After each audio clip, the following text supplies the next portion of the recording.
தினம் ஒரு ஜெபம் என்கிற ஜெப வேலைக்கு நேராக இயேசு கிறிஸ்துவின் நாமத்தினாலே உங்களை வாழ்த்தி வரவேற்கிறேன்.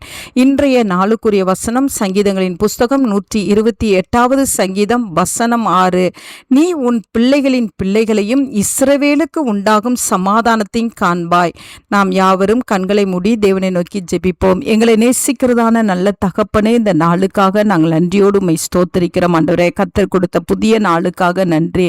ஆமாண்டவரே, இந்த நாளை கர்த்தர் எங்களுக்கு கொடுத்த வார்த்தையின்படி ஆண்டவரே, நீ உன் பிள்ளைகளுடைய பிள்ளைகளையும் ஆண்டவரே இஸ்ரவேலுக்கு உண்டாகும் சமாதானத்தையும் காண்பாய் என்று சொல்லி ஆண்டவரே கர்த்தர் எங்களுக்கு கொடுக்கிற வாக்குக்காக ஸ்தோத்திரம் ஆண்டவரே. இந்த நாளில் ஆண்டவரே உம்முடைய பிள்ளைகள் ஆண்டவரே அப்பா தீர்க்க ஆயுசோடு கூட வாழ்கிற கிருபையை கர்த்தர் அருளி செய்கிறீங்க. உமக்கு ஸ்தோத்திரம் ஆண்டவரே.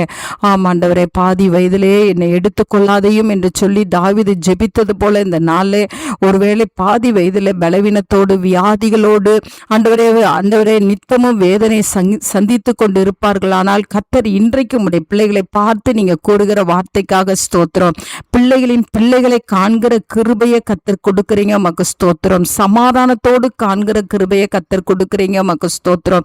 நல்ல தீர்க்காய்சையும் பலனையும் கர்த்தர் கட்டளையிடுகிறபடியா உமக்கு ஸ்தோத்திரம் ஆண்டவரே.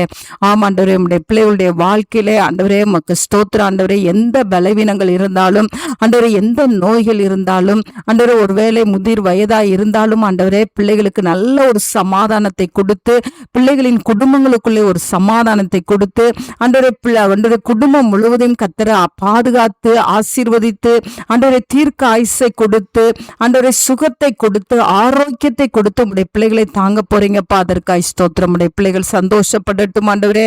தெய்வ சமூகத்துல களி கூறட்டும் ஆண்டவரே. ஒவ்வொரு நாளும் ஜெபித்து ஆண்டவரே ஒவ்வொரு நாளும் வேத வசனத்தை வாசித்து அந்த சமாதானத்தை பெற்றுக்கொள்ள கர்த்தர் உதவி செய்யுங்க. அந்த நல்ல கிருபையை ஊற்றுகிறபடினால் நன்றி. இயேசுவின் மூலம் ஜெபிக்கிறேன் நல்ல பிதாவே.